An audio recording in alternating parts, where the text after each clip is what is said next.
আমি তো chicken fry করলে আমার বাচ্চারা চেটে চুটে খায়, মানে এত মজা হয়, পুরো হাড্ডিটাও মনে হয় সিদ্ধ হয়ে যায়। অনেকে দেখবেন চিকেন ভাজলে অনেক রেস্টুরেন্টে চিকেন খাইতে গেলেও দেখা যায় রক্ত বের হয়ে যায়, হাড্ডি থেকে মাংস থেকে সিদ্ধই হইতেছে না। আমি এখন একবার নর্মালভাবে আজকে চিকেনটা ফ্রাই করছি, কীভাবে করছি না করছি সারাদিনের ব্লগটা আজকে শেয়ার করবো। আসসালামু আলাইকুম। প্রতিদিন মতন আর একটা ব্লগ।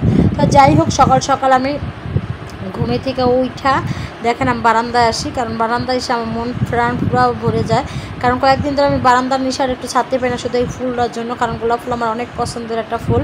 তো এই তো বারান্দা থেকে এসে আশিপাশি সব কাজ করে পরে রান্নার কাজে এসে বললাম। তবে সকালে ছেলেকে দিয়ে আসার সময় ভর্তা শাক নিয়ে আসছিলাম।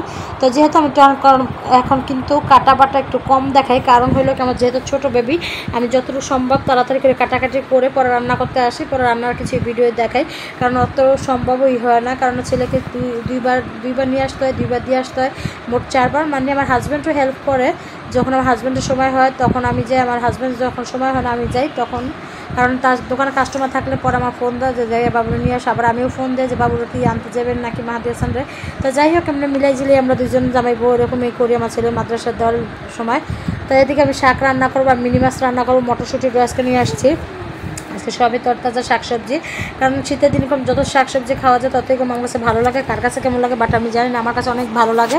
তো এই দেখেন শাকসবজিগুলো সুন্দর করে আমি লাড়াচাড়া দিয়ে নিতেছিলাম, লাড়াচাড়া দিয়ে সুন্দর করে এখন বাগার দিয়ে দেখেন সুন্দর করে একটা আলুটা মনে আমার সিদ্ধ হয়ে গেছে, দেখলাম সিদ্ধ হয়েছে নাকি।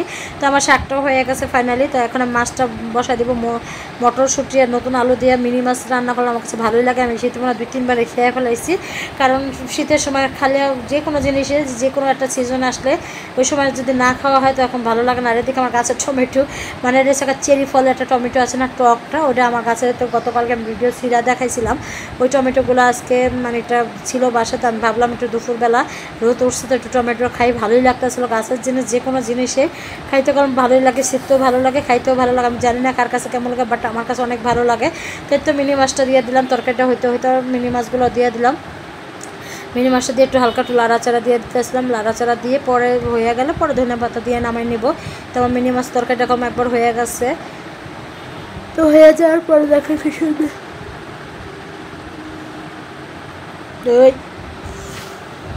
হয়ে গেছে। আর এদিকে দেখেন আমি বললাম না ফুল গাছের মায়ে আমি ছাড়তে পারি না, এদিকে আমি একটু ভিউ নেওয়ার জন্য ভিডিও করার জন্য একটু ফুল গাছের এদিকে নিয়ে আসছি, ভালোই লাগে। কারণ দুপুরবেলা এত রোদ এত আবহাওয়া, মানে অরিজিনাল একটা কালার আসে, অরিজিনাল দেখা যায়, অনেক ভালো লাগে। তো এই তো আমাদের দুপুর আজকে খাবার ছিল ওই যে ভুতা শাক আর মিনি মাছ রান্না।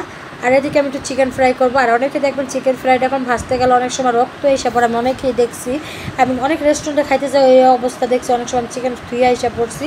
আর এই দেখেন চিকেনগুলো আমি কম আগে লবণ দিয়ে আগে শুধু লবণ দিয়ে রাখছিলাম 2-3 ঘন্টা, পরে মশলা দিয়ে আবার আধা ঘন্টা ম্যারিনেট করে রাখে পরে এরকম করে ময়দা দিয়ে সুন্দর করে ভাজি। আমার কাছে চিকেন ফ্রাইটা আমার বাচ্চারা সবচেয়ে বেশি পছন্দ করে, আম্মু তুমি অনেক সুন্দর করে রান্না ভাজতে পারো, এটা মনে হয় সবাই পারে না, বাট আমার কাছে চিকেন ফ্রাইডাই আমার কাছে বেশি ভালো লাগে বিএফসির স্টাইল, কারণ আমি বিএফসির কথা এখনও বলি না। আর বিএফসির খাবারটা কম ভালোই লাগে, কিন্তু কার কাছে কেমন লাগে জানি না, আমার কাছে কম ভালোই লাগে। তাই তো দেখেন আজকে আমাদের বিকালের নাস্তাটা ছিল চিকেন ফ্রাই, কেমন হয়েছে অবশ্যই একটু কমেন্টে জানাবেন। আমরা এখন বাচ্চাদের নিয়ে খাবার আমার হাজব্যান্ডটা রেখে দিয়েছি, তো আমরা এখন খাবো। খাওয়ার পরে যে তো আজকে বড় বড় করে পিসি ভাজছি, মাঝে মধ্যে ছোটো ভাজি। দেখেন আমারটা একবার পারফেক্ট, মানে মাংসগুলো আমি হাতটা ছুটাইতেছি একবার সফট হইয়া, মানে কী অবস্থা দেখেন আমি আপনাদের সামনাসামনি দেখাইতেছি। তো আমরা এখন খাইতেছি, বেশ মজা লাগতেছিল, আসলে সব কিছুতে পারফেক্ট হয়েছিল, লবণ ঝাল মানে সব A to Z সুন্দর হয়েছিল। কার কাছে কেমন লাগছে আমি জানি না, বাট আমার কাছে মজাই লাগছে। তো সবাই ভালো থাকবেন, সুস্থ থাকবেন, আল্লাহ হাফেজ।